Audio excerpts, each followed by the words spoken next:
Hi guys, welcome back to my channel. If you're new here, welcome. And this is baby RJ. He is why I haven't filmed a pregnancy update in quite some time, because I had him. RJ was born on August 9th. So the last time I did an update, I think I was like 34 weeks, something like that. So he was born at 37 weeks and 2 days. So it was actually the weekend I was going to do a pregnancy update. I was like, I really should do one because he was supposed to be born at 39 weeks from a repeat C-section. And I was like, I need to do another update. But I will get into why that didn't happen. So today is September 1st, so it's been almost a whole month since he's been here. So let me get some dates here. Okay. I had my 37-week checkup on Friday the 7th. And when I was at that appointment, I felt uneasy. Like, I asked her if we could do an ultrasound and she said no, because there was no reason to do it. He was measuring fine, my blood pressure was fine, everything was good. So there was no reason to do an ultrasound. But I just felt kind of like I wanted to do one, because it had been, the last time I saw him was at the elective ultrasound that we did at 29 weeks. So I was like, how do you know that everything is like okay, you know? So then, sorry about the glare on my glasses. This is the only place I can be right now that has lighting, and I can see the girls playing outside on the deck. And this is take it or leave it. So Saturday the 8th, I noticed that he wasn't moving as much as he normally does or did in the womb. He was really active all the time doing stuff, and he was much more quiet. So I thought it was weird, but I did a few kick counts. He passed each time, and I was like, okay, I'm just being crazy. So then Sunday came the 9th, and I felt like he really wasn't moving like he normally did. Like, they were much slower movements.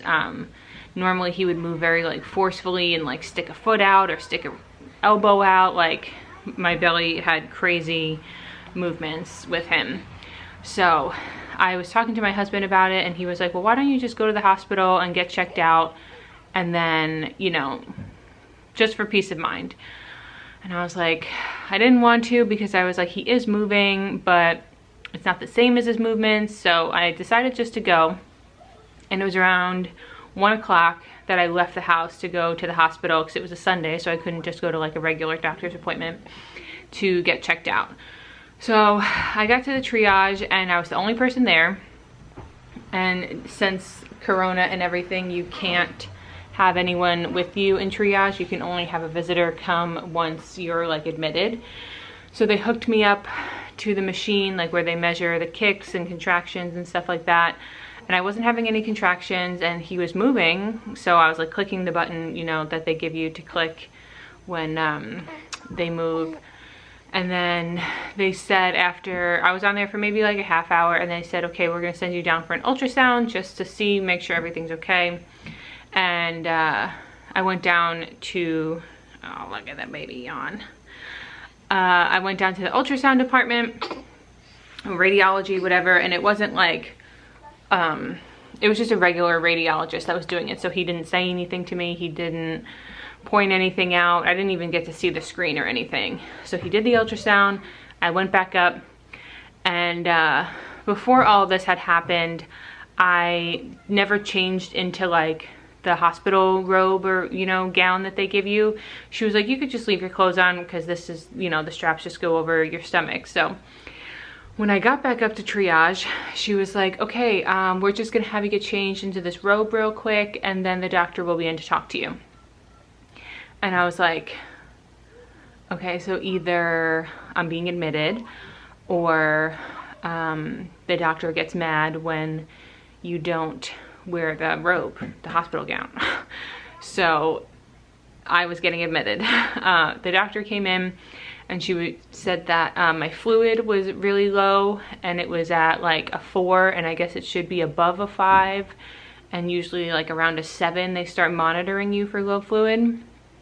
So it was pretty low. And she was like, you're 37 weeks and 2 days, so we're gonna have a baby tonight. And my face, I like instantly started crying. I just couldn't believe that like it was happening right now. I was not prepared. Rob wasn't prepared. None of us, like the house was a mess. I had no groceries in the house. Like everything was just not the way I thought it was going to go. So she left, they came in, they started doing my IV, they started setting up paperwork, they started all the things that you would do when you get admitted. And I called my husband Rob and I said, we're having a baby tonight. And he was like, what? And I was like, yeah, we're having a baby. So you gotta get the stuff and get here. So because I had eaten lunch that day, before I came and I was having a C-section, you need to go 8 hours without eating prior to the surgery. So I had eaten at like noon before I left, and they said we would do the C-section around 8, which was good because it gave everyone else time to like get set up and settled and where they needed to be. So my husband collected all the stuff at home. My sisters came over. My mom came over to the house, my mom and dad, to watch the girls. And then I was admitted and I got a room. And at that point, then Rob could come. So he brought everything, all the bags, because with Corona, you're not allowed to leave the hospital once you're there. So he brought everything up in one shot. Luckily, my bags were packed for the most part. He just had to add a couple things and pack his own bag. So at this point now, it was like 4 o'clock when I got to my room. And the nurse came in, they took my blood pressure, and she was like, your blood pressure's a little high, are you nervous? And I was like, yeah, I'm nervous, because I was so unprepared. And then they kept taking my blood pressure kept going higher and higher and higher. And then just before the surgery, they gave me something to lower my blood pressure because it went to 174 over 116, I think was the last time that they took it. So yeah, it was crazy. So we went back for the surgery around 8:10 that night, and he was born at 8:46. So he was born quickly. He came out crying. Everything with the surgery went well. There was no issues, no problems with the surgery. And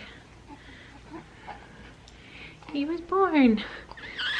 He was born 8 pounds and 21 inches, so he was a long baby. They told us in the hospital that most 37-week babies are born between like 4 and 6 pounds, and he was 8 pounds. So he was a big baby, and I guess he was just ready to come out. One of the nurses had said to me that blood pressure issues can cause low fluid, so I don't know if I was having like undiagnosed blood pressure problems or if it was like the start of something that would have been a problem. But either way, I'm really glad that I listened to my gut and my husband telling me to go to the hospital, because my next appointment wasn't until the following Friday. So who knows what would have happened between those times. So I know everyone says when you're pregnant to like always go and get checked out, because if you feel like something's wrong, it's so much better to get checked out than to not, and to sit there and worry. And really do it, because just listen to your inner self, and if you feel like something's wrong, then go. And the nurses said, and they always have said in the past with my other 2 pregnancies, that they would rather someone come in and get checked for no reason than to have something bad happen. So after he was born, we went to recovery, and I was hoping that he was going to be able to come straight to the recovery room with me, but because of Corona and stuff, he was not allowed to. And he had some fast breathing, they said. He was having like rapid something, they called it. And so they wanted to watch him for a little bit, and his blood sugar was a little low, so they had to give him some glucose sugar. But then it was probably about 45 minutes later that they brought him to me in recovery, which ended up being fine anyway because I had the shakes so bad after surgery. Like, I probably wouldn't have even been able to hold him. And still at that point, we were like the only people around. Like, there was no one else in recovery. There was no one really else on the maternity floor at all until like the following day. Then that's when people started having babies. But after recovery, we went to our room, and he has been such a good baby since then. He just fits right in with us, and he is definitely a part of the family. Right? Right.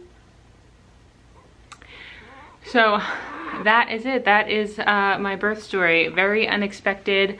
I said in many other updates and vlogs and things, I never thought I would have a baby early. I've always gone all the way. I've never